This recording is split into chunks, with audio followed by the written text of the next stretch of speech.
Hey guys, welcome back to my channel self learning. This is Monisha. हम self learning के videos में discuss कर रहे हैं इस समय पे टीचिंग रिलेटेड एग्ज़ाम्स के सिलेबस के बारे में। तो जिसमें हमने लास्ट टॉपिक में डिस्कस किया था आइडियलिज्म के बारे में। ये टॉपिक उन सभी बच्चों के लिए बहुत इंपॉर्टेंट है जो नेट की प्रिपरेशन कर रहे हैं या किसी भी टीचिंग एग्ज़ाम की प्रिपरेशन कर रहे हैं या बीएड या एमएड के रेगुलर स्टूडेंट्स हैं। तो आप सभी स्टूडेंट्स से मेरी रिक्वेस्ट है कि आप इन वीडियोस को आप देखते रहें ताकि आपकी जो एग्ज़ाम्स की प्रिपरेशन है उसमें बहुत मदद मिलेगी। चलिए स्टार्ट करते हैं आज का वीडियो। इसके पहले मैं आपसे रिक्वेस्ट करूंगी, अगर आपने ये वीडियोस नहीं देखे हैं तो आप इन वीडियोस को चैनल में जाकर देख सकते हैं। ये आपके लिए बहुत इम्पॉर्टेंट है, जिसमें अभी तक हमने वेस्टर्न स्कूल ऑफ फिलॉसफी में आइडियलिज्म के बारे में पढ़ा है। अब नेक्स्ट हम पढ़ने वाले हैं रियलिज्म के बारे में। ठीक है, इसके पहले हमने इंडियन स्कूल ऑफ फिलॉसफी के अंतर्गत जैनिज़्म, बुद्धिज़्म, वेदांत दर्शन, सांख्य दर्शन के बारे में बहुत अच्छे से डिस्कशन किया था। चलिए स्टार्ट करते हैं आज का वीडियो, जिसमें बात करते हैं यथार्थवाद की। तो यथार्थवाद नाम से स्पष्ट होता है कि यथार्थ की बात करता है, रियलिटी की बात करता है। ठीक है, आज के टॉपिक में हम जो डिस्कस करने वाले हैं वो क्या क्या है। तो पहले तो हम मीनिंग देखेंगे रियलिज्म की, इसके बाद में कौन कौन से कंट्रीब्यूटर्स हैं जिन्होंने रियलिज्म को आगे बढ़ाया है उनके बारे में डिस्कस करेंगे। डेफिनेशन के बारे में, कितने प्रकार हैं रियलिज्म के, इसके बारे में डिस्कस करेंगे। और इसके बाद में इसका एजुकेशनल इम्प्लीकेशन क्या है, मतलब महत्व क्या है शिक्षा के क्षेत्र में। इसके बाद में जो क्रिटिसिज्म है इसकी वो भी हम देखेंगे। तो मीनिंग ऑफ रियलिज्म में बात करते हैं तो देखा जाए यथार्थवाद का मतलब होता है यथा अर्थवाद। यथा का मतलब होता है जैसे, अर्थ का मतलब तो अर्थ ही होता है, और वाद का मतलब होता है वस्तु। मतलब जो जैसा दिखाई दे रहा है, जो जैसा नज़र आ रहा है उसको वैसे ही देखना यथार्थवाद के अंतर्गत को देखा। तो आइडियलिज्म में हम बात करते थे किसकी, विचार की, आइडियाज़ की बात करते थे। लेकिन यहाँ पर हम आइडियाज़ की बात नहीं करेंगे, हम बात करेंगे किसकी, वस्तु की बात करेंगे। ठीक है, तो जो वस्तु हमें जैसी प्रकृति के अंदर नज़र आती है उसको वैसा ही समझना, उसका कोई और अर्थ ना निकालना, ये यथार्थवाद का मुख्य बिंदु है या मुख्य वाक्य है। चलिए आगे बढ़ते हैं। आगे बढ़ेंगे, हम देखते हैं मीनिंग ऑफ रियलिज्म। तो जैसे मैंने अभी आपको लास्ट स्लाइड में बताया, यथा अर्थवाद है ना। अब यहाँ पर एक बात आ जाती है कि यथार्थवाद में प्रत्येक वस्तु को वैसे ही स्वीकार किया जाता है जैसा कि वह नज़र आती है। Realism accept its existence in real thing which can be comprehended. Okay, तो ये मीनिंग जो है वो क्या होती है, रियलिज्म की मीनिंग है जो जैसा है उसको वैसे ही एक्सेप्ट करना। ठीक है, अब आगे बढ़ते हैं हम। देखिए, जैसे कि आपने आदर्शवाद में देखा था कि आदर्शवाद में जो उसके जनक थे, पहले तो बात की जाती थी कि सुकरात ने उसको स्टार्ट किया, लेकिन आगे बढ़ाया किसने, प्लेटो ने। और जो प्लेटो का शिष्य था वो कौन था, अरस्तु। और अरस्तु यथार्थवाद का बेसिकली जन्मदाता माना जाता है। हालांकि इसके कंट्रीब्यूटर्स में कई सारे लोगों के नाम आते हैं, लेकिन अरस्तु को हम मेनली देखते हैं। ठीक है, तो अरस्तु जो है वो किसका शिष्य है, प्लेटो का। और प्लेटो कौन था, आदर्शवादी था। आदर्शवाद का जो मेन मुद्दा है वो कौन है, क्या है, आइडियाज़, है ना। तो प्लेटो जो है वो आइडियाज़ को मुख्य मानते थे, लेकिन अरस्तु जो हैं आइडियाज़ के साथ साथ उन्होंने किस बात को माना कि आइडियाज़ तो हैं, ठीक है, अच्छी बात है, लेकिन उसके साथ कि कोई भी चीज़ जो है वो यथा रूप में हम उसको संभव करें, यथा रूप में एक्सेप्ट करें। इसलिए जो अरस्तु थे उन्होंने प्लेटो की ही सिखाई हुई बातों को तो माना, लेकिन उसके बाद उन्होंने थोड़ा अपना भी मैटर निकाला, अपनी भी बात निकाली, और उन्होंने बताया कि जो वस्तु जैसी नज़र आती है उसको हम वैसे ही स्वीकार करें, वैसे ही एक्सेप्ट करें। ये होता है यथार्थवाद। अरस्तु प्लेटो का शिष्य था और उसके कारण से उसने आध्यात्मिकता को तो महत्व दिया, लेकिन साथ साथ में विज्ञान को भी महत्व दिया। ठीक है, आदर्शवाद में हम केवल किसको महत्व देते थे, आध्यात्मिकता को महत्व देते थे। लेकिन यहाँ पर किस बात की बात करी, स्पिरिचुअलिटी तो बहुत इम्पॉर्टेंट है ही, लेकिन उसके साथ में उसको वैज्ञानिक रूप जो भी दिया जाना चाहिए। ठीक है, अब इंग्लिश में हम इसको कहते हैं रियलिज्म। रियलिज्म जो वर्ड है वो किससे बना हुआ है, रेस से बना हुआ है, और रेस का भी अर्थ होता है क्या, वस्तु। तो इसको एक तरीके से भी क्या भी कहा जाता है, वस्तुवाद भी कहा जाता है। रियलिज्म को क्या कहा जाता है, वस्तुवाद, है ना, वस्तुवाद भी हम इसको कहते हैं। ठीक है, इस फिलॉसफी में वस्तु जगत में जो कोई भी जैसा भी दिखाई दे रहा है केवल वही सत्य है, इस कही जाती है। Realism considered only material world to be real as this can perceived by our senses. जैसे कि जो भी चीज़ है हम अपने सेंसेस से देखते हैं। हमारी कितनी इंद्रियां होती हैं, हमारी टोटल इंद्रियों की संख्या कितनी होती है, 11 होती है, और 11 इंद्रियों के माध्यम से हम जो कुछ भी सीखते हैं, जो भी देखते हैं, वो क्या हो जाता है, वही सत्य माना जाता है। ठीक है, इंद्रियों के बारे में हमने न्याय दर्शन में सांख्य दर्शन में बहुत अच्छे से पढ़ा है। अगर आपने वो नहीं देखा है तो आप वीडियो देख सकते हैं, मैं आपको ऊपर लिंक दे दूंगी। आगे देखते हैं metaphysic, epistemology, axiology of realism. Metaphysics का मतलब आप जानते हैं तत्व मीमांसा, एपिस्टेमोलॉजी का मतलब होता है ज्ञान मीमांसा, और एक्सियोलॉजी का मतलब होता है मूल्य मीमांसा। तो ये क्या है, किसकी, आदर्शवाद की, यथार्थवाद की। तो मेटाफिजिक्स का मतलब क्या होता है भाई, हम इनके इसके बारे में देखेंगे कि मुख्य तत्व किसको मानते हैं। तो इनमें जैसे कि आदर्शवाद में मुख्य तत्व विचार को माना जाता है, यहाँ पर मुख्य तत्व किसको माना जाता है, विचार से ज़्यादा किसको माना जाता है, वस्तु को। ठीक है, अब एपिस्टेमोलॉजी यानी कि इसकी ज्ञान मीमांसा क्या है, ये है कि विचार केंद्रित ज्ञान से ज़्यादा इंद्रिय केंद्रित ज्ञान अधिक महत्वपूर्ण है। और इंद्रियों से हम वही देखते हैं जो हमें नज़र आता है, जिसको हम फील कर सकते हैं, महसूस कर सकते हैं। भौतिक जगत में जो कुछ भी हम अपनी इंद्रियों से देख सकते हैं, हम उसको ही सत्य मानते हैं। ठीक है, आगे बढ़ते हैं। अकॉर्डिंग एक्सियोलॉजी की बात करते हैं, तो यहाँ पर एक्सियोलॉजी, इसका मूल्य क्या है, वैल्यू क्या है, तो मानव जीवन को सुखी बनाना ही इसका मुख्य मूल्य है।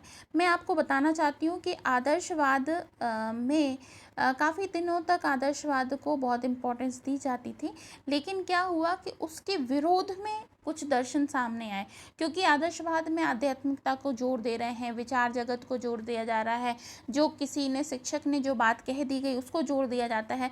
तो उससे कई सारे लोगों की जीवन में कई सारे के बीच में कि जब लोगों ने इससे निकलने के लिए, इससे स्वतंत्र होने के लिए बड़ी आंदोलन करना शुरू कर दिया, उस समय बात पैदा हुई कि नहीं, हमें नहीं किसी आध्यात्मिकता के बारे में बात करनी है, हमें उसके बारे में बात करती हैं जो हमें नज़र आता है। ठीक है, जो हमें दिखाई देता है हम उसे ही सत्य मान, बाकी किसी और जगत को, सोल को, इन जो चीज़ हमें नज़र नहीं आती हम उस चीज़ को कुछ भी सत्य नहीं मानेंगे। ठीक है, according to realism matter is more important than ideas. ठीक है, तो ये आइडियलिज्म के, आइडियलिस्टिक फिलॉसफी के जस्ट अपोजिट है। ठीक है, अब पूछा जाए अगर आपसे कि भारतीय दर्शन में किस दर्शन से इसकी समानता मानी जाती है, तो आदर्शवाद की समानता मानी, वेदांत मानी जाती है, न्याय दर्शन या फिर वैशेषिक दर्शन से। ठीक है, चलें आगे बढ़ते हैं। आगे बढ़ें हम नेक्स्ट वीडियो में, नेक्स्ट स्लाइड पे चलते हैं। देखिए, चीफ कंट्रीब्यूटर्स कौन हैं, मतलब जिन्होंने यथार्थवाद को आगे बढ़ाया। तो जैसे एरिस्टोटल की बात की जाती है, इनका नाम मुख्य रूप से लिया जाता है। फिर इरास्मस हो गया, जॉन लॉक हो गए, कमेनियस हो गए। ठीक है, इसके बाद में आपके मिल्टन हो जाते हैं, लॉर्ड फ्रांसिस बेकन हो जाते हैं। ये सारे लोग जो हैं इन्होंने आदर्श यथार्थवाद को इम्पोर्टेंस दी। ठीक है, अब फॉर्म्स हैं, कहीं कहीं पूछे जाते हैं, वैसे ज़्यादा नहीं पूछा जाता है क्योंकि इसमें ना थोड़ा सा विवाद है।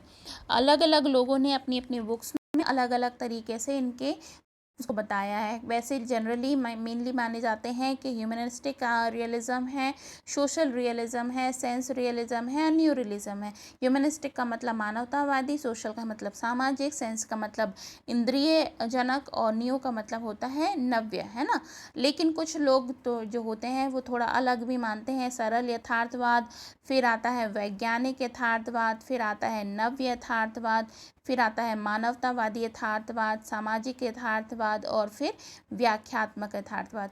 इन सब की बात की जाती है, लेकिन आपको इन चक्रों में नहीं पड़ना है। आपको बस ये देखना है कि रियलिज्म के जो प्रकार हैं उनको आप तो थोड़ी सी जानकारी रखनी है। वैसे ज़्यादा इसके बारे में क्वेश्चन नहीं पूछे जाते हैं, लेकिन फिर भी आप जान लीजिए।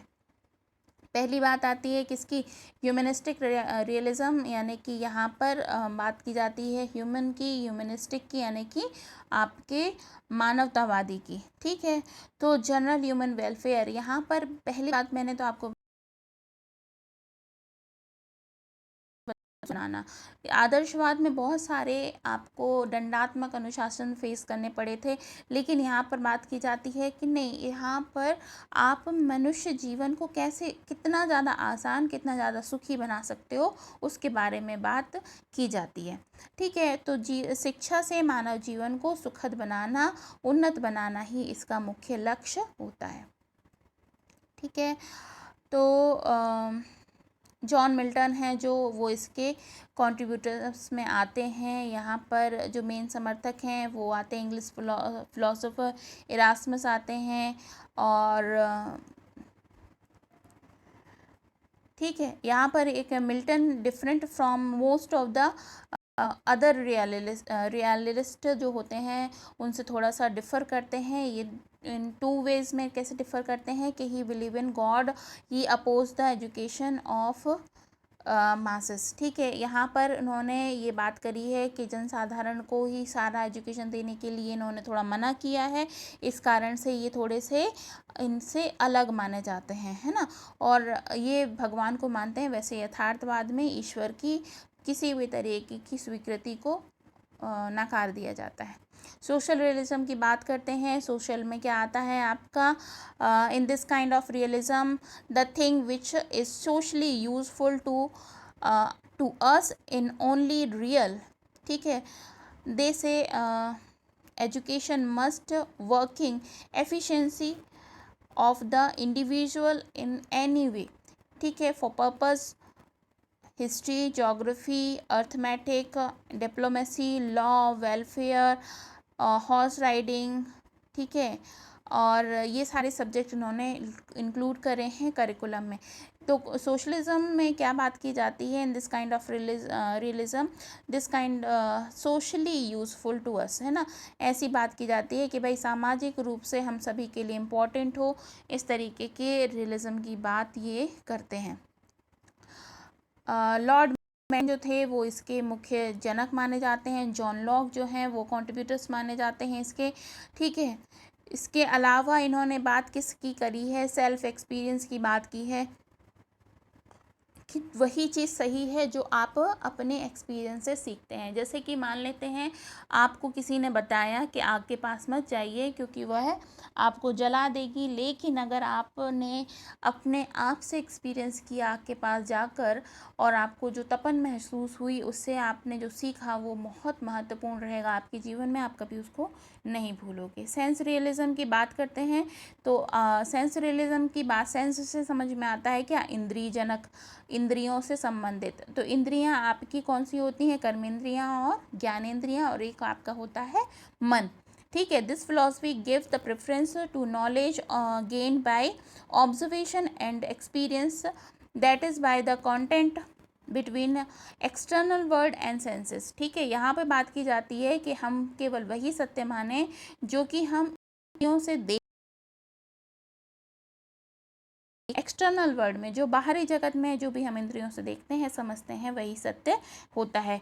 यहाँ पर निगमन विधि मतलब डिडक्टिव मेथड को इम्पोर्टेंस दिया गया है। ठीक है, किससे, इंडक्टिव मेथड से। इंडक्टिव का मतलब होता है आगमन विधि और डिडक्टिव का मतलब होता है निगमन विधि।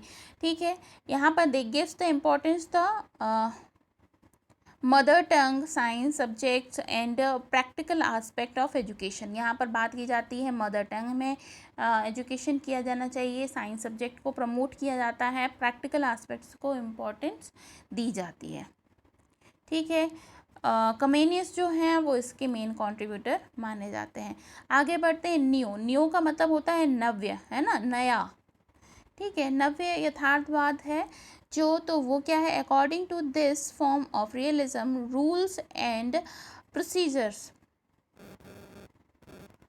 Of science are all changeable, so unusefulness of knowledge or values are changed with the change of time। अब यहाँ पर एक बात की जाती है कि देखिए, अगर हमने कुछ भी सत्य माना, कोई एक्सपीरियंस से हमने कुछ सीखा और सत्य माना, तो हमने उसको पकड़ के नहीं रखना है, हमें उसको देखना है, उसमें फर्दर रिसर्चेस भी करनी है। और हमें अगर लगता है कि ये जो रूल्स हैं, ये जो विधियां हैं, जो प्रोसीजर हमने सीखे हैं इसके माध्यम से, वो गलत हो सकते हैं अगर, तो हम उसको त्याग दें। और त्यागने के बाद जो नव्य नई चीज़ हमारे सामने आती है उसे हम एक्सेप्ट कर लें। ठीक है, तो इसका ये मतलब निकलता है। तो वाइट हेड जो हैं, बर्टन रसल जो हैं, वो इसके मेन सपोर्टर माने जाते हैं। ठीक है, ये कुछ फॉर्म थे आपके किसके बारे में, यथार्थवाद के बारे में। यहाँ पर अंतर ये है कि ये सामाजिकता और वैज्ञानिक प्रभावों की बात करते हैं, जो कि आदर्शवाद में नहीं था। ठीक है, आदर्शवाद से मुख्य किस मामले में यथार्थवाद अलग है कि वहाँ केवल आदर्शों की बात होती थी, लेकिन यहाँ पर आदर्श के साथ साथ में आदर्शों के अलावा व्यक्ति जगत, वस्तु जगत, इन सब की बात की जाती है। चलिए, एजुकेशनल इम्प्लीकेशन बहुत ज़रूरी है ये पढ़ना, क्योंकि हमारा जो टॉपिक होता है वो एजुकेशन से संबंधित ही होता है। तो एजुकेशनल इम्प्लीकेशन जो है वो कौन सा है, इसमें देखेंगे हम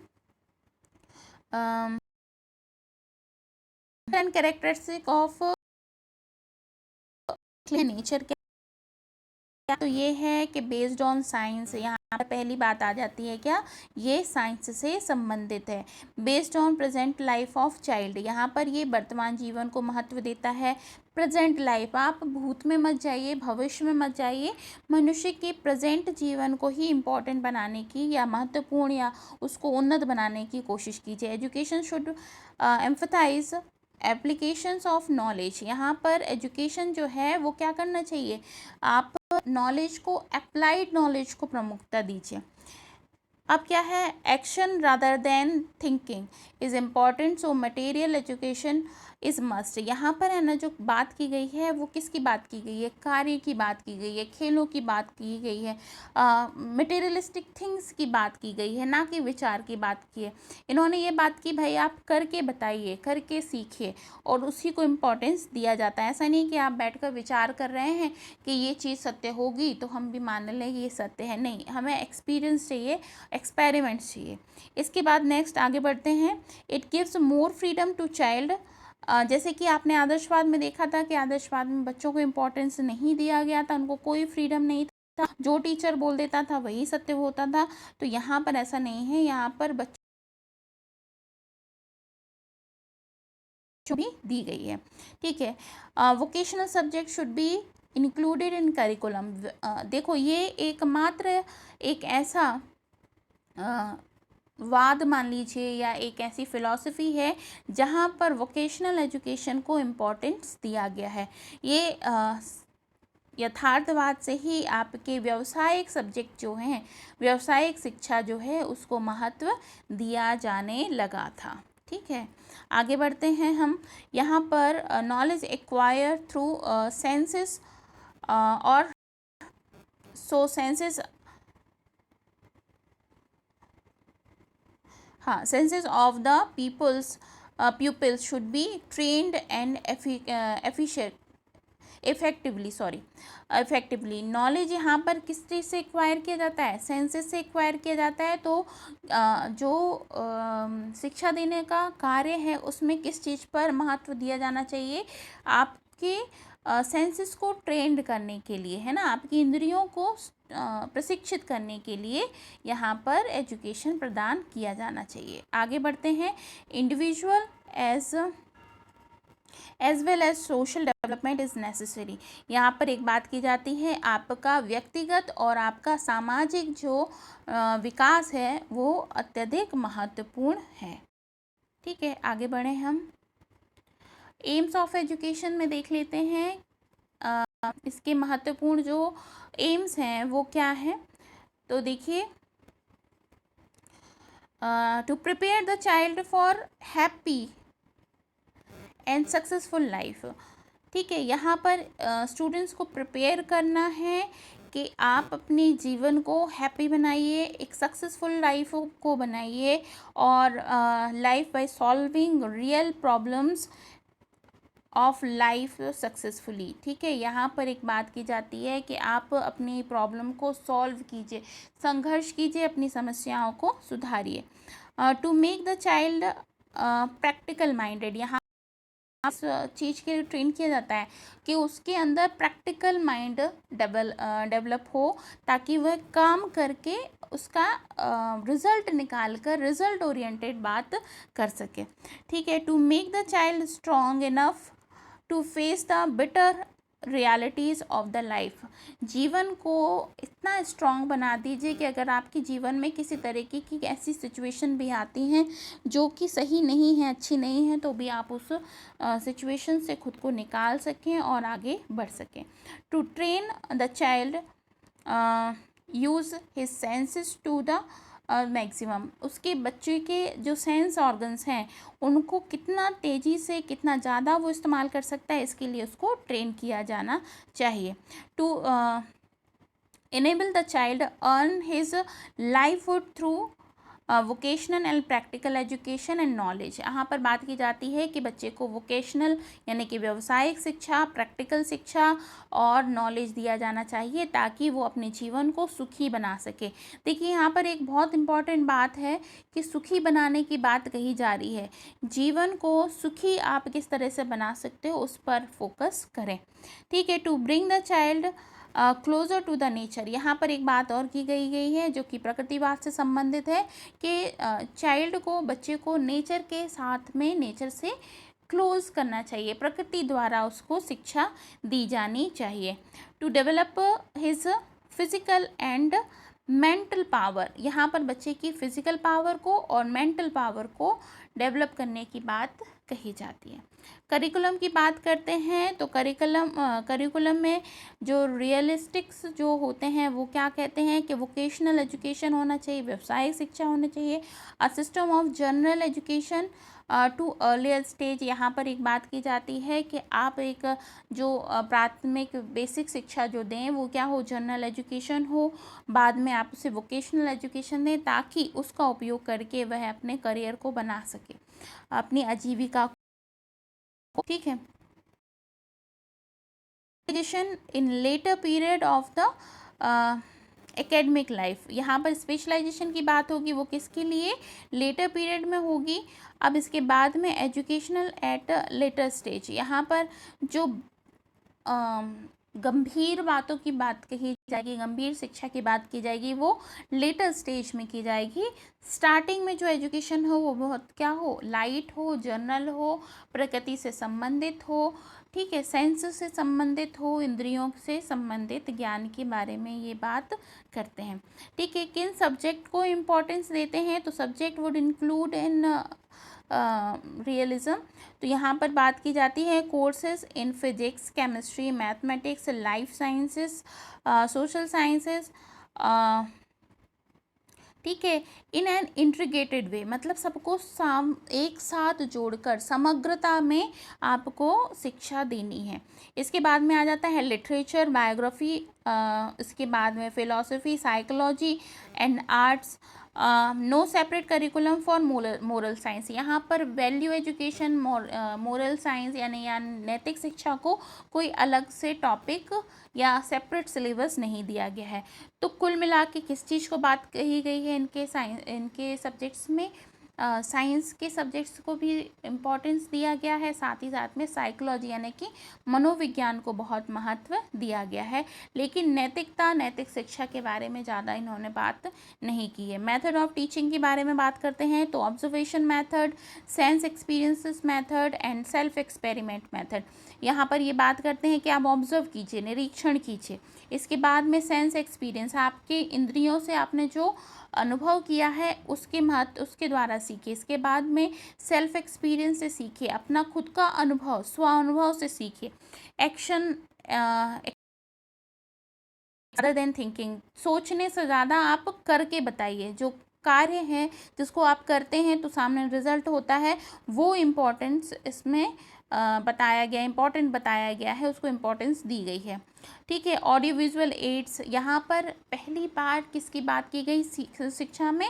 टीचिंग एड्स की। मतलब आप जब पढ़ाने जाते हैं तो खाली चॉक डस्टर लेकर नहीं पहुंच जाइए, बल्कि कुछ ना कुछ एक ऐसे आइटम लेकर पहुंचिए ताकि आप बच्चों को अच्छे से सिखा सकें, समझा सकें, दिखा सकें, विजुलाइज करा सकें या फिर डेमोन्स्ट्रेट कर सकें। इस तरीके से एजुकेशन दी जाए।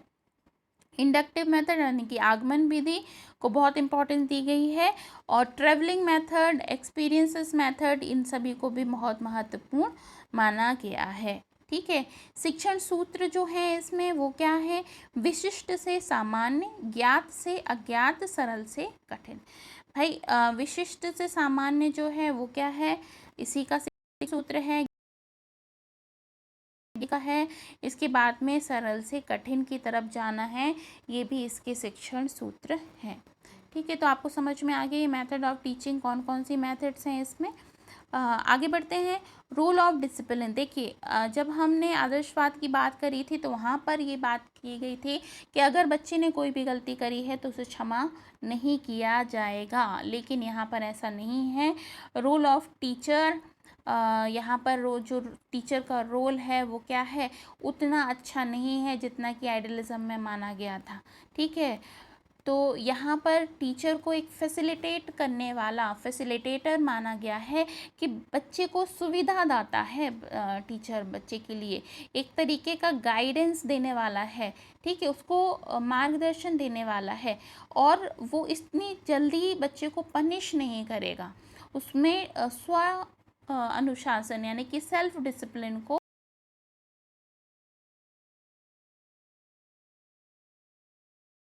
लेकिन उसको समय समय पर पनिश नहीं करेगा। तो टीचर क्या है? एक फैसिलिटेटर है।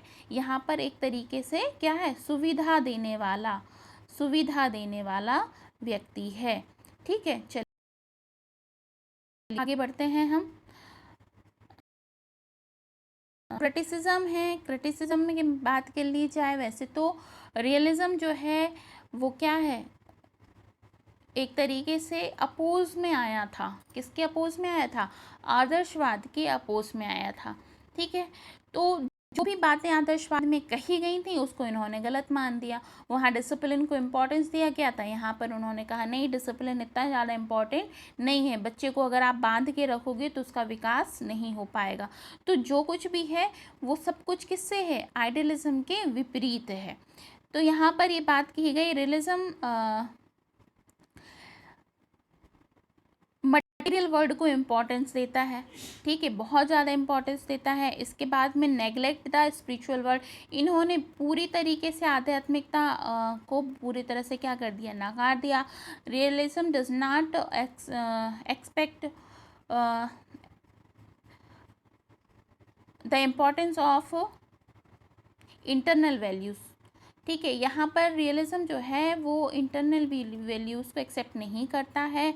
यहाँ पर ये बात की जाती है कि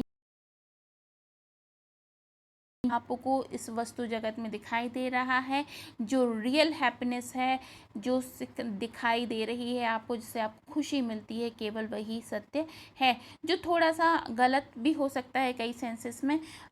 तो ये हैं कुछ क्रिटिसिज्म जो कि रियलिज्म की हैं। तो ये था आज का वीडियो। आई होप आपको ये समझ में आया होगा। बहुत इम्पॉर्टेंट टॉपिक है रियलिज्म। आगे हम नेक्स्ट वीडियो में बात करने वाले हैं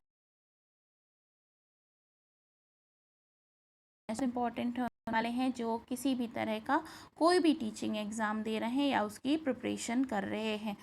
तो जो बच्चे इस वीडियो को देखे हैं वो उनसे मैं रिक्वेस्ट करूँगी कि ये आप शेयर करें अपने साथियों के साथ में, और अगर आपको कुछ समझ में नहीं आया है तो मुझे कमेंट से सेक्शन में जाकर ज़रूर पूछें, मैं उसका जवाब देने की कोशिश करूँगी।